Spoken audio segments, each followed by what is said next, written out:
Oruc səbirdir. İnsan oruc tutmaqla öz nəfsi ilə mübarizə aparır və səbr eləməyi öyrənir. Səbr də bildiyimiz kimi 3 növ olur. Birincisi, çətinliklərə, bəlalara, müsibətlərə, bizə ağır gələn şeylərə səbr edirik. Və bu da insanlara aclıq doğrudan da ağır gələn bir şeydir.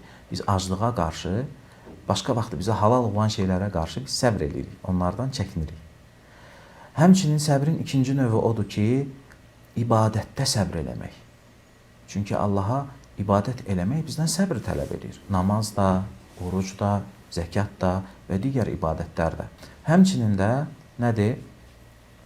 Günahlardan çəkinməkdə edilən səbr. Bu ayda nəinki günahlardan çəkinirik. Həmçinin bayaq da dediyim kimi, başqa vaxtda bizə icazəli olan, mübah olan şeylərdən, halal yeməkdən, içməkdən biz nədir? Çəkinirik və buna səbr edirik. Və oruc özündə səbrin hər 3 növünü əhatə etmişdir. Ondan əlavə oruc, Peyğəmbərimiz sallallahu aleyhi ve sellem buyurur ki, bir qalxandır. Oruc bir qalxandır.